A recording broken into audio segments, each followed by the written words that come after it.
Hey everybody, welcome back to another episode of our Shed Organics show. We are flying through the episodes.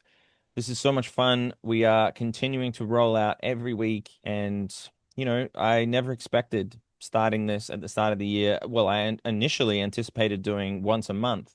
But here we are. We're over 30 episodes in. We're releasing every week, and we're building a community of people, worldwide, actually. In fact, I was going to say worldwide, and then I realized that's actually true. There's plenty of people all over the globe listening to this, which is really fun. So I'm glad to connect with all of you. I'm so grateful for you guys listening in and sharing the episodes and telling me which ones you enjoyed. Today, we have another fun guest. We have Kat Pearson, or Girl in the Green, as she is referred to on her socials. Kat is a horticulturalist here in Australia. She lives in Brisbane, another Brisbane local, so happy to have her on the show. We met at the Queensland Garden Show, and as she spoke about, she's a member of the Horticultural Media Association here in Australia. She's involved with writing. She's involved with so many of the gardening events, and she's speaking as well at some really cool places too. So really knowledgeable and such a fun lady. I'm so pleased that we got to meet, and I'm so pleased that we got to sit down and have this chat. Now, please, at the end, if you can, go through and check out all of the links because there's going to be a couple here to some of her writings and some of the things that she does. So please go and check out those after the episode. And yeah, I'd be really grateful for you to go and support her. So without further ado, let's jump in and have this conversation with Kat Pearson, or a girl in the green.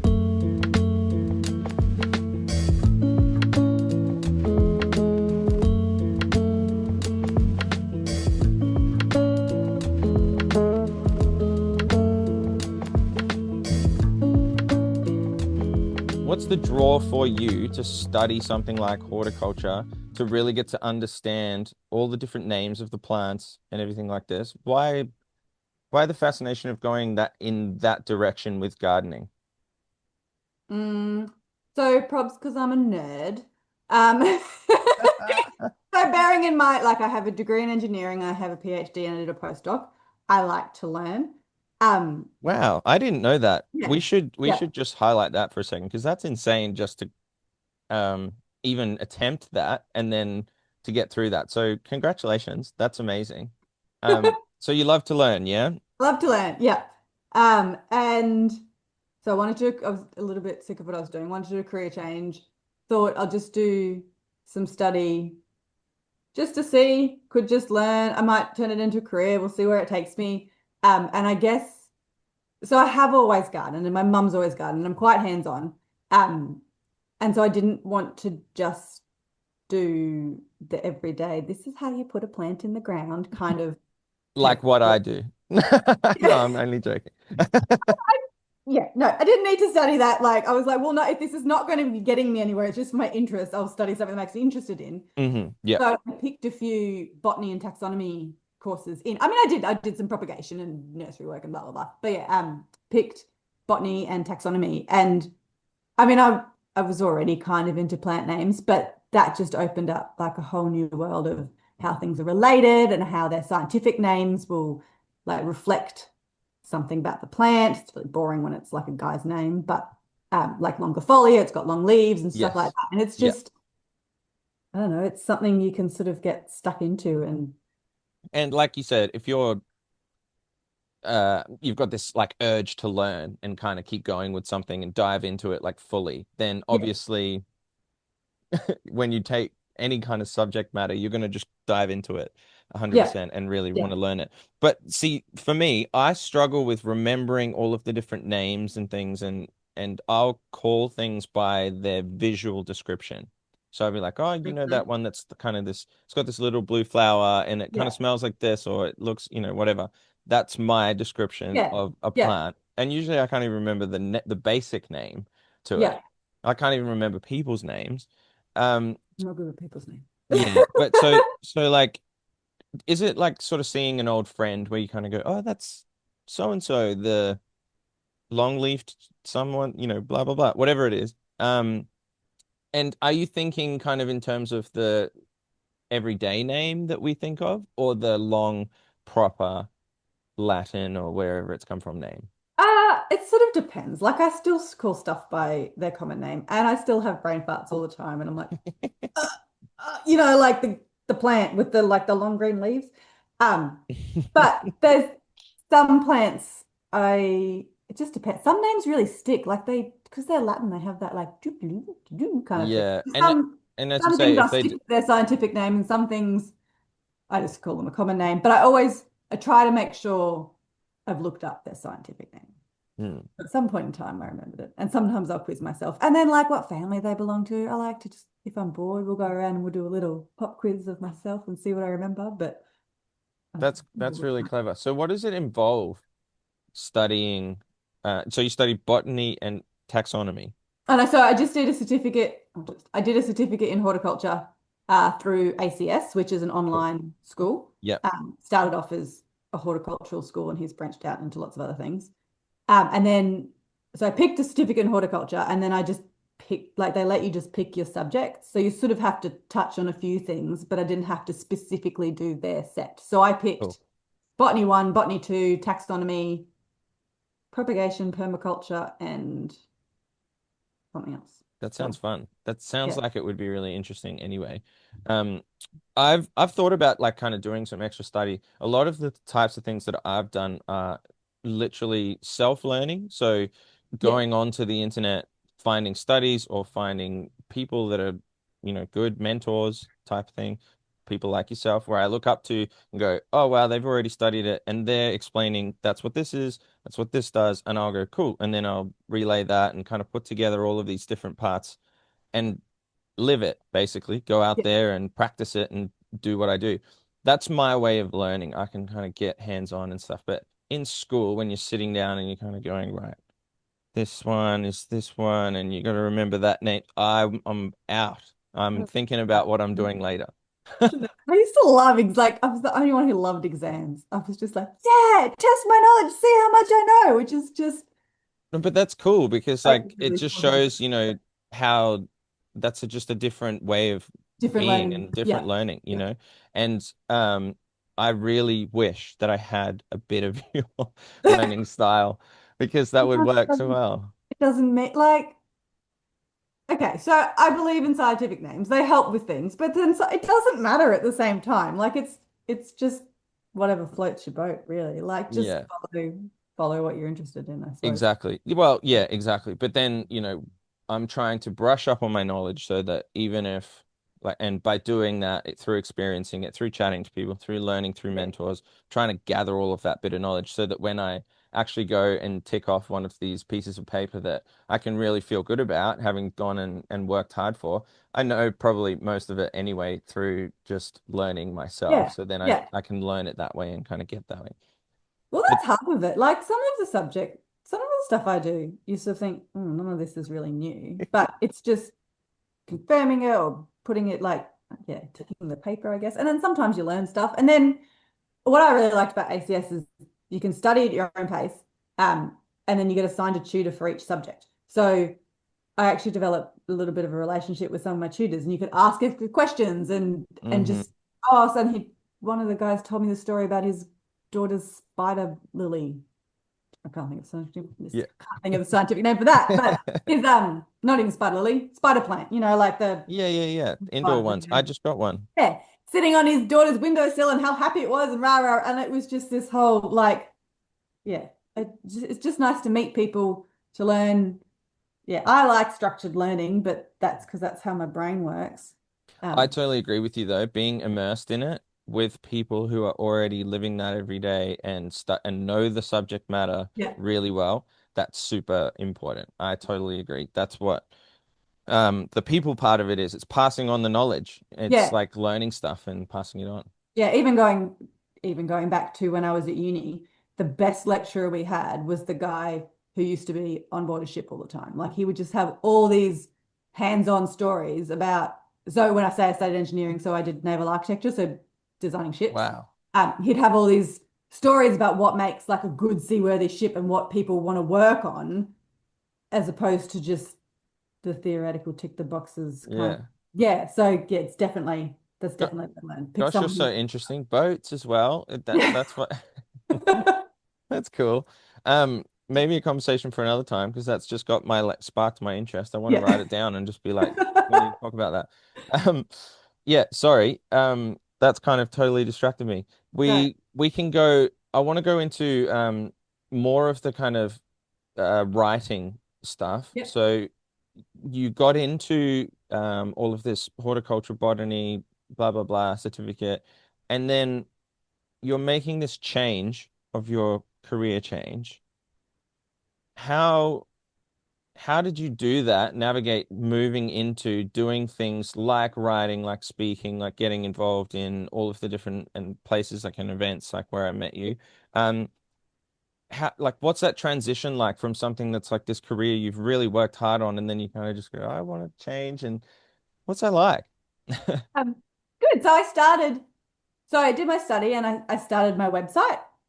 It's like I'm a little bit behind the times with social media and things. So I've started like a blog, I Cool. guess, blog type thing. I just write short little articles, usually focusing on different plants and just try and have fun facts, lots of learning that's kind of hidden in amongst what I think is humor. I don't know if anyone else thinks I'm funny. But yeah, so I started with that and I was like, I actually really enjoy the writing because I pick a subject and usually it comes really easy. Like if it's not coming easy, I'll just write about something else. So Yeah, essentially write true. about myself. But like I'll pick a plant and I'll sort of it's usually something that I'm growing in the garden and it's flowering or I've just found out something new about it and I'll be like blah blah blah blah blah blah and then I'll give a quick this is a scientific name. I usually try and pull like explain where the name comes from because it's just that little bit of learning. If you just keep hearing stuff and just keep associating the different Latin words with their traits. I It's don't the know. story that Interesting. comes with it though too. Yeah. I find people remember a story or something that comes with that. So if you go, oh, it was from this guy that traveled through blah blah blah, Yeah. discovered this and he found it, he, whatever. And you remember that and you go, oh, that's the one that that guy discovered. Yeah. Yeah. And just like Dianella Brevifolia. Like it's Whoa. brevi is short and folia is foliage. It's like something because it's got short foliage. There's just little Yeah. bits that it just clicks. And then I try and find something interesting and I put that in there. And then that's it. And so I started doing that. And then I was like, I actually really, really enjoy the writing, which is interesting because I was never really like the English person at school. Like I was Right. always making science. But I was like, I quite enjoy this Yeah. writing thing. And I decided I wanted to try and write for something that wasn't just my webpage that Hmm. probably only has 50 people that I know who read it. Um, so I thought I'll try and find a local paper. And I reached out to the local paper here. I had a look and I was like, hey, you guys don't have a garden columnist. Do you want one? And they're like, yeah, sure, that'd be great. Um, Wicked. and that was it. So I started, so they're monthly. So I write for that. You can find it on, so that's the community leader. They We'll do, try and link everything that you're yeah, doing okay. and writing in below. So Yeah. so just say, yep, we'll link that and then we're Yeah, off. you can link it below. But they do Bayside, sort of where I am, and then the Redlands area.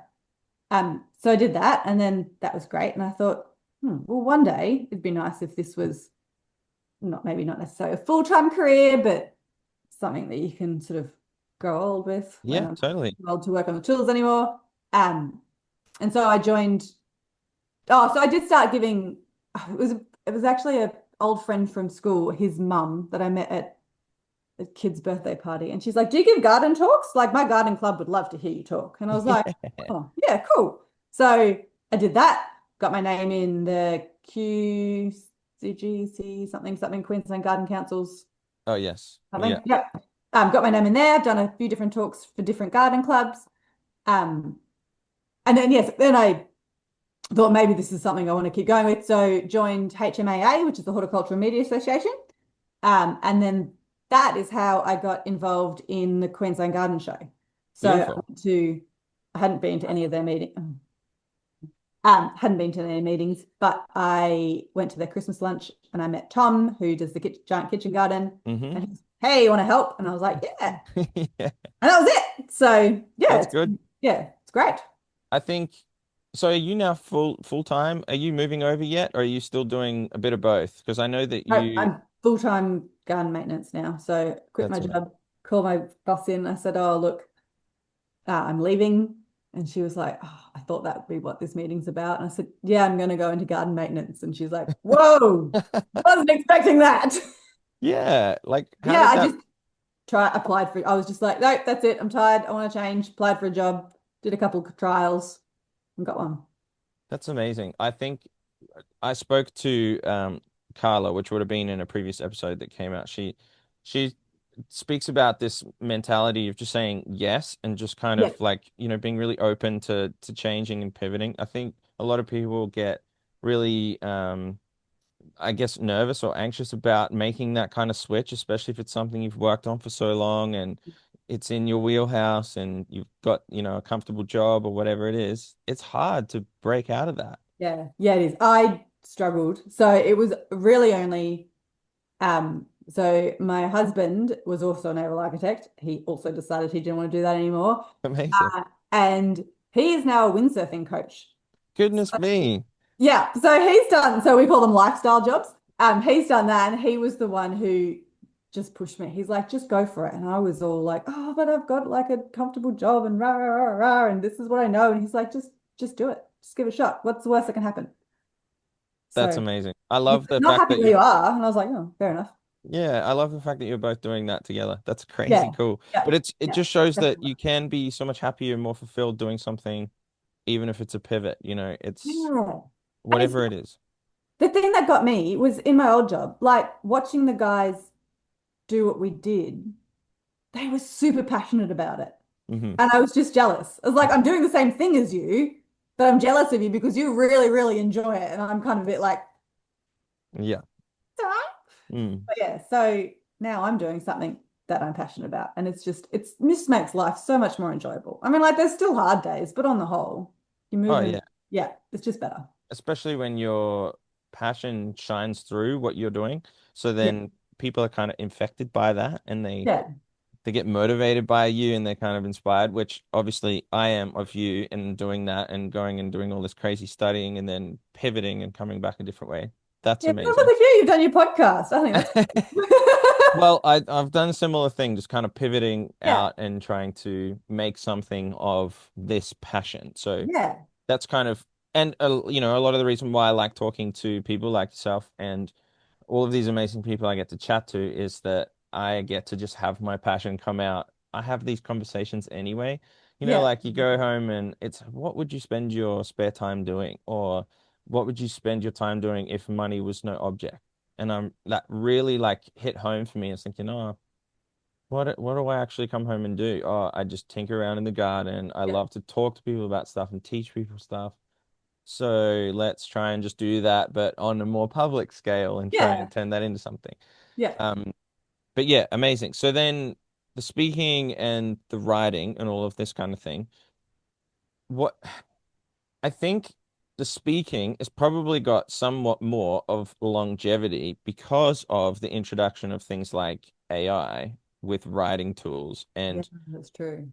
how do you see that kind of future with writing and magazines and news columns and things with the fact that we're getting to the point where this technology is able to answer all these questions straightforward? It's kind of creepy. I must admit. Like I come from a technology background, but I'm not real keen on AI. It's good for some things. It's not quite there for a lot of things, I must admit. Always check True. it. Um, but I think with that being said, we could have AI for talks too. It'd just be a really Do you know? robotic voice, but I'm sure they can come out with that. It's just I think it's learning. And it's the same if you're, particularly if you're writing from someone, no, so you're reading someone's writing who you know or you've heard on. So you're Mhm. associating that. It's not just That's a generic very good point. information like in some bits of magazines and some articles. Um, it's like the interaction with the audience and the ability to ask questions. And it's still like the people interaction thing, right? Like that's what people like. And particularly those who garden, like we're not Hmm. techno geeks. We like having like the soil in our fingers and being outside, having fresh air and just being a little bit more natural. So I'd like to think that people still want to hear from a real person. I'm pleased you said that, and I think you've hit some really good points because one is that thing that you said, the familiarity. where you've built this trust with somebody already. They are a real person, and you know that whatever they say is built on this foundation of trust. So that's really amazing. But then also the stories thing, like having this human connection to what's going on. And AI is somewhat like quote unquote perfect, right? Mhm. Where you ask it to do something and it will do something the best and most efficient way or whatever. Yeah.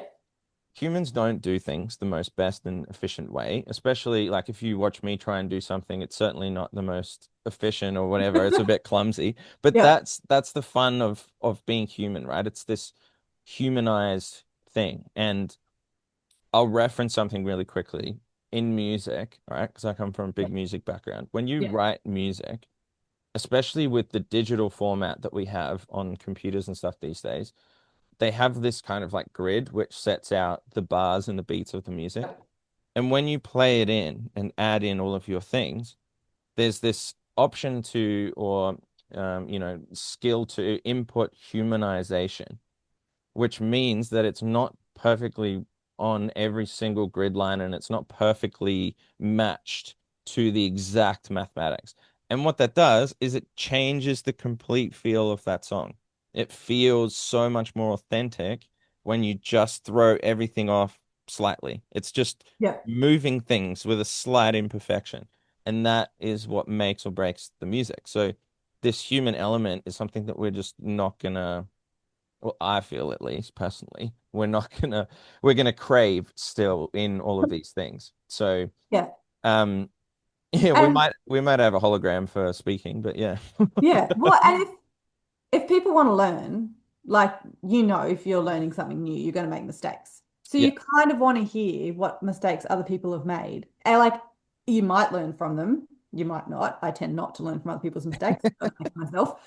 Um, but it validates you. Like it's like, oh, it's okay to make mistakes because look at this person who I actually quite respect and look at the dumb things they've done before. So like it's yeah, I just think that interaction and the people and hearing from someone will be better. yeah, definitely. And then instead of, I guess, yeah, looking to all of these things online and going into AI and stuff, you're more present in your garden and thinking about stories and connection and community and blah blah blah blah blah. All the things that I love to preach about. Yeah, Let's talk about your garden. Um, let me try and remember. 2018, is that when you moved into your property where you are? we did January 2018, and it was a Awesome. little three-bedroom weatherboard house on a big block of grass. Beautiful. Grass, And mown weeds even. Maybe we won't go as far as calling it grass. We'll call it mown low green things. amazing. And having a clean slate, was that exciting to you? Yeah, that was the best because Yeah. I didn't have to. I like to say argue with my mother about taking anything out. I mean, I'm a grown woman. Like I have my own choices, but I know that. So, and I've done gardening on my own terms as well, and I do it differently to her, but I still look up to her, right? Like she has a beautiful garden. I learnt lots of things from her, and I know that if I'd had stuff in the garden, she would have been like, "It's okay, just leave that," and I'd be like, Yeah. and my husband would be like, "I don't care, the garden's not my thing." Um, so it was just nice to be clean and well, I'd like to say not have any challenges. You don't have to work around anything. But the fact that there was an empty slate is challenge in itself, hmm particularly when you're like me and like I'm not really into garden design. Like it's good to have structural elements and have a bit of cohesion, but Yeah. I'm a plant person and I just want one of everything. Yeah. I don't, I'm sort of trying to make a style out of it, but it's really just a bit mismatch. So the challenge then is to make sure it has some sort of cohesion. And hmm so I broke it up so I started small. Like I started with this tiny little 1 meter by 1 meter patch near the front gate, just at the beginning, like because when Yeah. you move into a new house, there's so much hmm stuff that has to be done, and I didn't have time to start on the garden straight Of away. But you course. just Yeah. start with a little patch of flowers, and that was fine. And then I'd expand and put in garden beds sort of around the house. But I kind of had rules about them. So the front of the house faces north, hmm and I'm really into edibles. And I have worked out that I'm more into perennials that don't require as much effort. Yeah. I'm not the world's best tomato grower. I do have a mad keen snow pea crop at the moment though, Well so done. cool. Yeah. But yeah, so the front of the house faced the north. So I was like, right, I want to put a lot of veggies in here. Oh, so that was everything in that garden bed that I did had to be edible. Cool. So it, I have a veggie patch out the back as well. And the front is a bit more food foresty because there's a limit. I mean, we're on a cul-de-sac. There's not that many people, but there's a limit to how much out the front gardening I want to do in my 90. Yes, Um, I agree. so it's a bit food, it's quite food foresty, but that was the rule for that. And then I was working along the fence line between us and the neighbors who I sort of wanted to not block out entirely, but have a bit You of a know, barrier. have a little Um, privacy. so yeah, so everything needed to be centered. So then it's the challenge was to find something that fit that kind of slimish, hedgish something, but it had to smell nice and it had to be something that I like the smell of. And yeah, so I sort of I've just worked with vague theories and put my own rules on it so that it was a bit of a challenge and it didn't just become too mismatched. That sounds fun though, because I get totally what you mean about just wanting the plants that you want. Yeah. Um, and that's something that with the garden designers that I've spoken to, they will come in and they have to be the realist to us dreamers and saying like, hey, I like, don't agree here. look, yeah, the soil quality you have here is not going to suit that plant or whatever it is, like that Yeah. kind of thing. So, Yeah. I mean, we need a bit of both, right? And you sort of meet in the middle. I guess what you would come up against is then what's going to grow well in what part of your garden. You might try something. You might have this idea, okay, I'm going to put this there, and then it gets sizzled one summer or something, and then okay, well, I'm going to have to either provide something next to it to give it some shade, or I'm going to have to try it somewhere else. Yeah. Is that kind of the approach that you took once you could see the property over a full year and all the different weather, etc.? Yeah. Trying to fit it in somewhere where it fit in with the plants around it. So it's like, and there's areas I'm sort of starting to set up irrigation, but there's areas that you see all the time so that it can have a lot of attention. So you put your sort of your more special things there and you put more hardy stuff further away. Like Yeah. that's the whole permaculture zones thing. Yeah. So you've got to find a spot where your plant matches the other things with water requirements and then it has the right sun and it fits in with the rules I've made, which can be a bit tricky. And then the boundaries start to blur now. It's a bit wild. But yeah, it's just that, yeah, trying to fit it all in and not, I like one, my boss actually said that the other day, is, wow, you've really got one of everything. And I'm like, yeah, I'm not into, I've seen his designs. He's very repetitive and it does make for a beautiful garden design, but that's not me. Like I'm a plant person. Like I said, Yeah. before, like I just want to collect them all. Isn't that a Pokemon? Yeah. Pokemon thing. So, and just, yeah, it's just trying to fit them all in. That's cool. And then how much are you thinking about, because obviously you work with a lot of flowers or flowering plants, and a lot of color in your garden Yeah. across the year.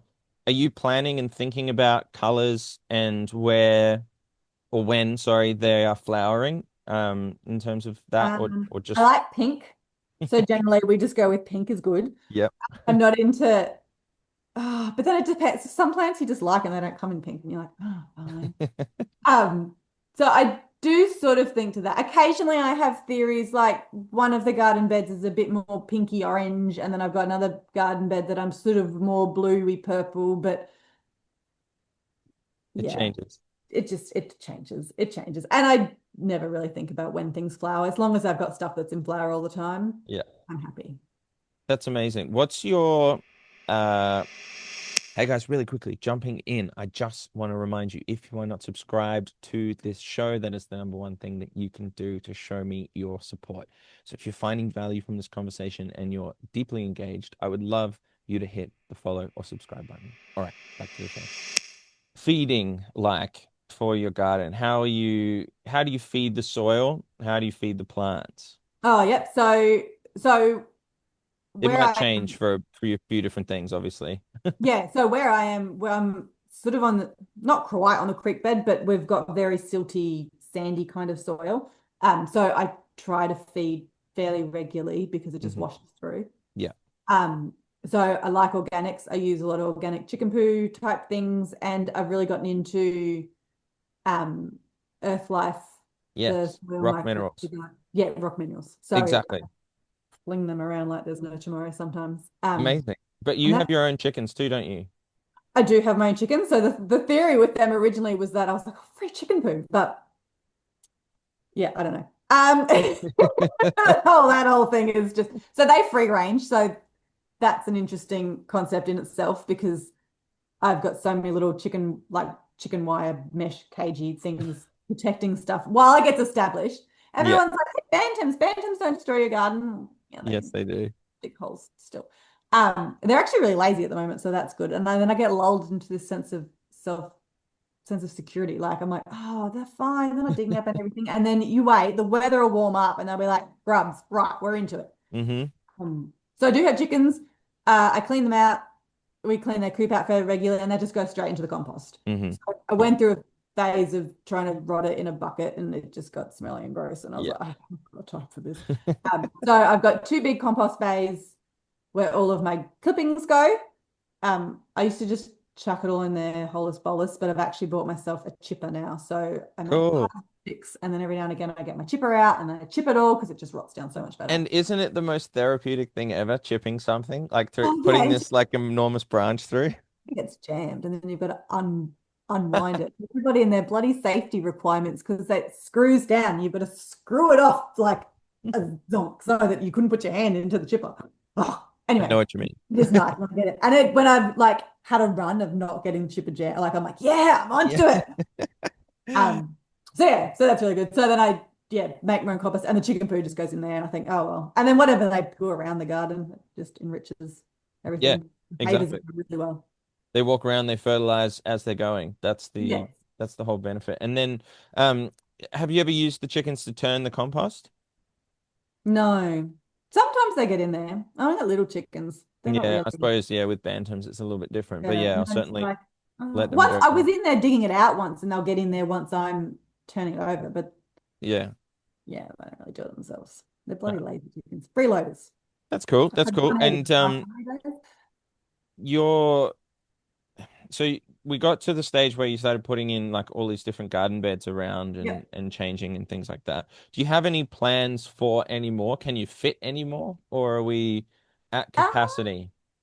we're at capacity with the garden bed type situation. I mean, you can always change stuff, but like the whole garden is, I've got some lawn-ish sort of You've got left. lots, and you got things in pots, right? Yeah, and I've got things in pot. I always say I wouldn't do pots, but we've had so much rain, it just gets like, it's like, oh, it's fine. I can keep them watered until we get the next drought. And we're like, what are all the pots doing? Um, I've got a few fruit trees in pots that are irrigated. None of them are fruiting, but that's beside the point. Yeah. You can still say I've got it. So yeah, no more plans for new garden beds, but there's always plans for new plants. And Yes. yes, like little redo sections and things like that. And I've recently just redone my veggie patch because it got embarrassing, to be perfectly honest. Um, and I've fenced it off entirely from the chickens now. Mhm. So it's just this lovely little zen area you can go into and be like, ha ha ha, I'm in here and you're right there. Um, so yeah, I've just redone that. So that was something. There's always projects. There's Mm, always there is, hey. And yeah. with your veggies, are you growing stuff that you just like to eat? Are you trying to mix and match and just grow a bit of everything like your flowers where you're collecting plants? You're trying to grow a bit of every vegetable, or are we trying to? No, I tend to try and grow what I eat. Yeah, So I've got awesome. like the food forest area at the front, which has got like some citrus trees and sweet potato on the ground, which I thought I would harvest the tubers, but because I just let it go, they never get very big and they're just pathetic. We do eat the leaves a fair bit in stir fries, Cool. so Awesome. that's really good. Um, and then out the back in the veggie patch, I try and grow things I like. Like I've got lots of herbs because I'm really big on herbs. So lots of herbs. I don't really like leafy greens, but I try and grow some because they're good for you. Snow peas. I'll always have a crack at tomatoes. So Yeah. best at it. Eggplants. I really like eggplants. Hmm. And I've actually turned one of the beds. I've got some spring onions in there at the moment, but it's actually my dahlia patch. So I decided I needed more flowers. But I try and integrate. Like I've got a few perennial. So I got really into the the perennial green alternative type things. And Hmm. there's a lot of them are disgusting, to be perfectly honest. And I was like, just because you can eat it doesn't mean you should. Hmm. But I've actually got a few that are like Okinawan spinach I quite like, the sambung, Brazilian spinach, a few of those. And I try and just integrate them in the garden. Like I've also got like a jackfruit tree at the back and a custard apple, which is never fruited. Oh, I Uh, saw you take that jackfruit off. Um, it was Crazy cool. big. Have Yeah. did you eat it? Yeah, so we eat them green. I process them and then we put them in like curries and tacos and Yeah. pulled pork jackfruit Yeah, burgers. that's amazing. I've I've seen them. had one jackfruit right once and I was like, "Great." Um, What's yeah, because I've only eaten them when someone's cooked them like you just said, like as yeah, a filling of some sort. What are they like ripe? What's is it a fruit more fruity or yeah, not? it's fruity, like it's sweet fruity, but that tropical kind. I mean, I don't know. Some of them are apparently better eating than others. This was one random piece I had when we were overseas once, but it Yeah, was okay. just too. Just I no don't know. thanks. Yeah, no, Yeah. no. I was like, no, no, I'll just keep eating it green. Um, so yeah, I really like integrating veggies and ornamentals, but like originally I had views of growing broccoli amongst my flowers, and you've sort of got to be a bit more realistic. Yeah. Like all your annual veggies are really high maintenance and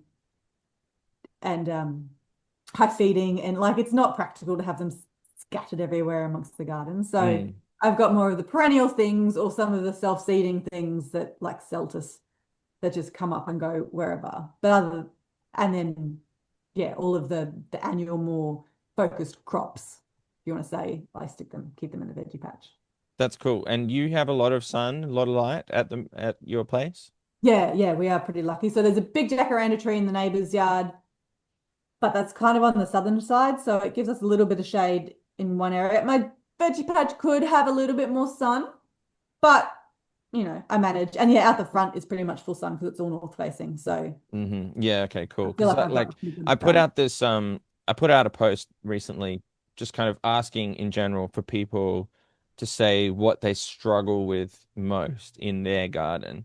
And because like I preach a lot of stuff that's kind of like ideal situation Yeah. based.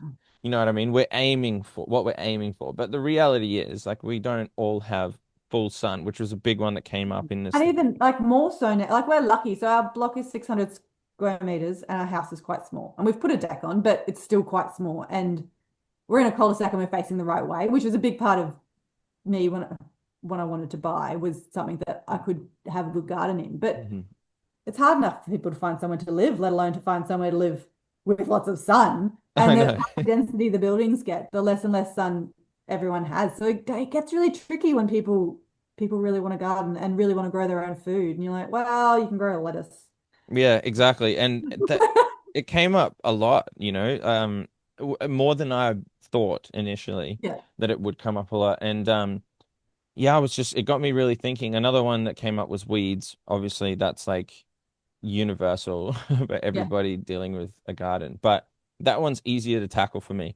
The yeah, the other one was pests. Yeah, okay, insects, everywhere is fairly out of whack in terms of balance of predatories versus, preying stuff. So yeah, you're going to be stuck a lot of the time with those types of things. I'm talking about a whole circle approach where, you've got a balance of everything. We're trying to balance out the ecosystem, which is yeah, the ideal, but then yeah, not everybody's living with the situation. So it really got me like thinking, okay, how can we help more people do things like this, and what sort of strategies can I come up with that tackle some of these things for people who are wanting to just grow in their home space and in their environment. Um, I was wondering if you could touch on like one or two of them for me. Um, the first one was like lighting. As I said, mhm. most people you're just going to either have to deal with what you've got or add in some sort of supplementary lighting. I was thinking about mirrors, these types of things to try and strategically Yeah, angle the sun, but you got to be careful it doesn't like burn anything too crazy or yeah, color white walls, things like this, more yeah, reflection. yeah. Um, maybe, like that one's a hard one, but what would you say for people who are dealing with weeds? Because my attitude is to get to understand them a little bit more Hmm. as to what they're doing, where they're coming from, and why. So then we Hmm. can try and do that job with maybe a slightly nicer plant. Um, and then kind of understanding, I guess, that, we're going to have to live with these things a little bit. What do you do for weeds? How do you deal with weeds? And what would you say to people that are struggling? Okay. So I just want to go, can we just go back to the light thing for a second, then Oh, we'll do please. weeds? Yeah, Yeah. please add Yep. one. Yeah. So yep, painting white mirrors, that's great. A lot of veggies do actually need direct Yeah. sunlight though. Proper. Yeah. So Infrared. grow what you can. You can't like depending on how keen you want to get. Indoor plant people always have grow lights. You could always set up True. some sort of little system.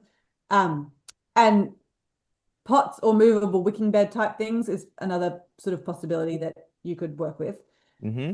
But if you're lacking a little bit of light, the best like there's a limit to how much you can do, but you need to have everything else on point then. Like if that's the thing you're not quite right, to push Right. that edge, you've got to have everything else on point, and that would be soil health.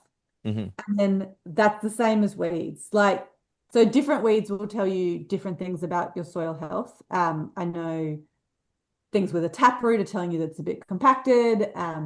Things like cobbler's pegs are saying it's actually quite rich. There's other things that'll only grow in sandy soil. Mm-hmm. If you're into that sort of stuff, check out Kate Wall's Working with Weeds. Well, if you're in Yes. Brisbane anyway, because she talks about that. Great. Yeah, really good. Um, so work on your soil health, mulch. Mm-hmm. Mulch is really important. And there comes a point, like if your seed load is too big, they're going to keep coming up. So Yeah. mulch well, and you're just going to have to weed sometimes. But you get to that point, like if you mulch really well, and I'm a big fan. So I set up most all of my garden beds, I sheet mulch with newspaper, Yes. and then mulch over the top. So my veggie patches, I sheet mulched over the grass, and I did layers of compost and manure and straw and blah blah blah blah blah. And for all the other veggie beds, I just sheet mulched over the grass and put mulch. So lots of newspaper, thick lots of Yeah. newspaper, really well overlapped because they can Yeah. get up in the gaps. They can. Um, and then put mulch over the top and just let it all break down. So that will reduce a lot of your seed load to Yeah. start with because Mhm. that stuff dies. And then you just stay on top of it. But I find that like if you keep your mulch up, don't have bare exposed soil, have healthy plants. Like I have a pretty big garden. I don't really have that many weeds. Like I'm quite eagle-eyed, and if I see them, I get on top of them really early. Yeah. Um, but that's part of just going out. And that was so part of that. My veggie patch got way overgrown because I had it all fenced off really awkwardly to keep chickens out because the chickens love digging in it. And then it got too hard, and then I didn't weed. And then the more you didn't weed and the more weeds that come, the more you just don't. And it was just like people would come to my garden and I'm like, just don't look over there. It was like some barren, weedy, I don't know if you can barren and weedy at the same time, but it I know was what just you mean. And then they yeah, go to seed. yeah, exactly. So I redid it all. I used to have my veggie patches with grass in between them, which I don't do the lawns, like Right. boy's job. Yeah. My husband was sick of mowing and whippersnipping in between them. So I was like, right, I put newspaper down everywhere and I put mulch down in between the beds. Much better idea. Yes. Started again, weeded it all, fresh mulch. And every time you're out there picking something, if you see a weed, just pick it and pull it. And Hmm. I usually just chuck them, like, unless Yeah. it's got seeds on it, in which case, or it's the sort of weed that might reroot. But I can't Yeah. think of those that I've got. I have a bucket that just sits in the veggie patch and I just wake them in there if I don't want to chuck them Yeah. anywhere. But I'm very big on just picking a weed and chucking it somewhere else. I love those tips. And you just Just do a quickly quick, on that bucket thing. yeah, I've done that before just with an empty pot and yeah, just kind of throwing them in, and then I'll just pick them up and use that in a like a brew or a ferment or something, because you can, yeah, or just if they're not going to seed, if you've got them early, like you said, you can yeah. throw them straight in the compost or straight back on the beds, like if they're not going to reroot or Yeah, seed yeah. or anything But like mine that. will eventually get back to the compost, but the compost is a long way away. So that doesn't make it easy. If you've just got a bucket there and then the bucket fills up in the rain and they ferment on their own, it's just sludgy mess. Yeah, But you yeah. just make it easy for yourself. Like you're picking dinner, just go, oh, weed, chick, chick, chick. Hmm. Just just the more you're out there, the more you see it. But if you can keep your mulch up and you can have healthy soil and like dense plantings, your weeds aren't usually too much. Yeah, you're absolutely right. And those tips are wicked and fabulous. Um, so yeah, we covered a couple of those. So there was lighting, Yeah. there was weeds. Yeah. Um, do you have anything on the pests that you tackle and how you work Um, with insects in your yeah, so it garden? sort of depends what the pests are. I'm really Hmm. lazy. I tend to just leave them and see what happens. That's Occasionally that's that's good though. occasionally that's not a good thing. My citrus bugs have Oh gotten the weeds right. out of control. For citrus bugs, I recommend a vacuum cleaner. Yeah. I bought cheap vacuum cleaner from Kmart and I just go and suck them up. It's actually quite therapeutic. It's awesome, yeah. Um, yeah. For Stink other bugs. pests, I find like pests often attack unwell plants. So again, it's back to soil health and making sure your things, especially if you're growing like annual veggies, they grow hard and fast. They want lots of food, and if you're not feeding them really well, they'll be a little bit weak and sick, and you get pests in. So keep all your plants healthy. There's nothing you can do about cabbage white butterflies except net, like, or just deal with it. I mean, I have a couple broccolis growing at the moment, and they seem fine. So also, obviously in Brisbane we grow all your brassicas over winter because they're a little Yeah. bit less active. Hmm. Um, Other things I might pinch, or I just don't grow stuff that gets covered. I mean, if we go to ornamentals, like my roses often have aphids, and I'm just like, hey, sure, that'll be fine. Like it's often the sappy growth that the aphids go for, and it hardens off, and they disappear, or the ladybugs come in, and it's fine. Or if I Yeah. really get sick of them, I'll squish them or hose them. But you kind of just got to roll with it a little bit, and maybe a little bit of pest identification, so you know what you can kind of get away with leaving, and there's a few things that you really do need to get on top of. Um, I had bean beetle, I think it was called, in my beans last summer, and it was Yeah. just these little green bugs, Oh, bean bug.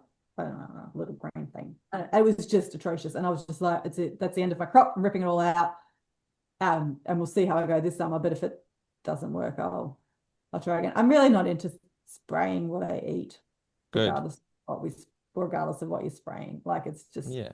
I'm gonna eat it. It might You're be gonna eat horrible. it. So you want to make sure that whatever you're spraying is something that you're gonna eat, Yeah, or I mean okay there to are eat. things you can, but Mm. I don't enjoy spraying. Gardening should be fun. Yeah, So just if it's not working, just rip it out. Unless I you're like really, that. really, yeah. Oh, Put and that on fruit a fly is the t-shirt. other one. Do not let fruit fly get out of control. So I had a Hmm. really bad fruit fly in my chilies once, and I was like, oh, just let it go. Yeah, that was not a good idea. Stay on Yeah. top of that and like particularly grow choose what you're growing well and bag it if you need to, and definitely pick up all of your fallen fruit. Like don't just let it Mm. become a giant mess. You've nailed so many good points there. You're backing up a lot of what I talk about as well with the healthy soil and making sure that your plants have everything they need so they're not giving off the signal that they need to come and be decomposed. Um, I never thought of it like that, but yeah, I guess that's it's basically that's it. dying. Help me die. Yeah, like the insects are there for a reason. They're our decomposers. They're coming Yeah, in to yeah, come and take that away. So that's kind of what they're doing. They're going, hey, like we're not healthy. We're not working. You need to come and yeah, send us on our way. Um, I think what you said as well about kind of the densely planting for the weeds and things as well works well with pests as well with your interplanting and yeah, different confusing stuff and putting things in different places. Traps and companions can work here and there. But having that baseline knowledge, as you said about knowing, okay, that one, the aphids, I can leave a little bit because we want to introduce, oh, there's a butterfly, sorry, a ladybug larvae, and I know that that's bringing in ladybugs, and they're going to come and eat the aphids, and we know that these types of relationships happen, and we can watch that and kind of, okay, I'm going to monitor that one for a bit yeah, and see how it goes versus something like fruit fly where you go, we need some help ASAP in yeah, here because that's going to go rampant and ruin everything. yeah, Um, yeah, that's covered so much of that kind of topic because the pests and the weeds are ones that come up so often for people growing in suburbia, and too many people, including myself, I'm putting myself on notice here about talking about this ideal kind of full circle scale approach, don't have that understanding for what it's like working with minimal kind of, you know, they're unable to close the loop and close the ecosystem. Yeah. So, like for instance, I live right next to a main road. I'm trying to garden right on the other side of the fence to this main road and main bus stop and everything. So hopefully, me showing people that, hey, like, look, I'm on the other side to like a really dirty street that where the Yeah. bus fumes come and just fill the air every 5 seconds. We can still work on maybe the soil health and try and promote that through the soil and Yeah. kind of mitigate all those things and show people all of these real life experiences. Yeah. And just thought of something else. Yeah, go for it. So I'm very big on like only do as much as you can manage. So don't Oh yeah. overstress yourself. Like you you you might not have enough time. I don't nowhere near self-sustaining what I eat from the garden. Like I'm good with my parsley. I never buy parsley, but everything else, like we shop. And sometimes I just can't be bothered going to the veggie patch and I'd rather just pull it from the fridge. But anyway, um, so don't don't overexert yourself and stick to a patch that you can manage because then you can keep it weeded and you can be on top of your pests. But at the same time, think of your whole garden as a system. If you've only got that 1 square meter veggie patch that you've got time for, that's fine. Plant other stuff that doesn't require any effort, but is still going to build your ecosystem in the rest of your garden. Like I think Mm, sometimes put in flowers to bring in beneficials. You don't have, it doesn't have to be stuff that takes a lot of effort. It can just be natives. It can just be other stuff, but don't just have your little 1 square meter veggie patch surrounded by an empty lawn and cement. calling Probably out to all the it's going to be insects. harder for yourself than Yeah, really good point because I think going back to that point about being a dreamer and kind of wanting one of everything and having a fresh, open slather to go, I'm gonna put this here and that there, and very yeah, quickly after 6 months, 2 years, something like this, you're gonna realize that was too much. I can't keep up with yeah, the maintenance. There's so much going on here. So you do need to check yourself and be like, look, I need to yeah. just work with how much time I have. How much time do I actually have to be out in the garden? Yeah, But and you want to be enjoying the time you're in the garden, not yeah. feeling like everything's overwhelming. So just start small. Like it's taken me a while to get what I've got. You just add little bit by little bit, sort of get that under control. You add a bit more, and then you get to a point you're like, you know what? I'm good. Like I Yeah. haven't got time. I haven't got time to do that. I just want this little bit here. As long as as long as you've still got life in your garden. I mean, if all you can manage is 2 pots of herbs on your balcony and you don't have another garden to add anything else to, well, that's better than nothing. It is. Yeah, but low maintenance everywhere else, something that'll bring in all the beneficial bugs. Yeah. Beautiful. Can I ask what's on the top of your mind at the moment with your next fascination and study? Because you're obviously one that craves Mhm. learning and is excited by lots of things. What are you spending your time thinking about at the moment? So I have actually enrolled in another 3 subjects Oh my goodness. with ACS because why not? So I do work in garden maintenance. We're really lucky we've got greenkeepers who do the grass and the hort team, which is I'm part of, and we just do the gardens. But I have had a number of people ask me questions about their lawns that I couldn't answer, and I didn't like that. So I've actually enrolled in a few grass subjects, Amazing. which is really interesting because lawns can be just like chemical pits. Like, let's be honest, if you're looking after a sports turf, like that's Hmm. just what it is. But I've started with just turf ID. Like, I just want to know all the different types of turfs one can grow. So that's been really fun. And then so that's the subject I'm doing now, and then I've got another one on turf care, and I'm just interested to see how they do it. I learn a lot from the greenkeepers I work with. Um, and like I take all that in. Like it's not like at work we never spray anything, but it's good to have all that knowledge. And then you can see how it affects things. Like I clearly do it differently at home. My husband doesn't even mow now because he didn't do it often enough for me. So I pay the kid up the street. Um, and we just mow it. Like I don't spray it. I just embrace the weedy mess Yeah. that it is. Um, if it's short, it looks that is to make your garden look nice.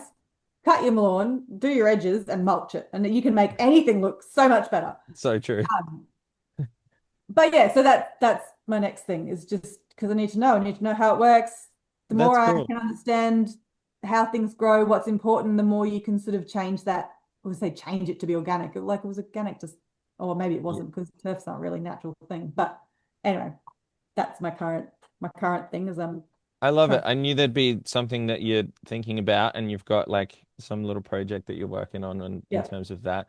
What about, yeah, what about a home project or a home kind of outside of study and things like that? What's next for you in the garden or around the chickens, around the things like this? Is there anything that you want to be doing Um, or implementing or happy camper? I, despite the fact we've had lots of rain, and I try not to have a garden that relies heavily on irrigation. Um, but I am trying to rejig my area in some spots. So I've got a whole bunch of irrigation pieces that are sitting in the shed and I haven't put them together. Garden lighting, Hmm. I got for my birthday, birthday, I got a soldering iron and some reels of cable. So I've started like lighting up everything and connecting everything. That's amazing. Um, so that's been kind of fun. I can solder the world together. I'm like, shh, I can do this. That's great. Um, and yeah, I'm just trying to get on top again, changing a few things and putting a few more bulbs out the front and just yeah, I don't know. I haven't That's got awesome. anything big in the garden at the moment. I'm actually quite happy and I'm trying to be like, you don't need something big all the time. Like just enjoy the garden. Just enjoy it. You don't have to be like I like to be in it. I love pruning. The problem with pruning is you start pruning and the next minute you've got like a pile of sticks and you're like, I've just cleared I Yeah. just put everything through the chipper and now I've got another pile. Yeah. Um, but yeah, I'm just trying to enjoy it for what it is, I guess. Add more light so I can see it at nighttime and yeah.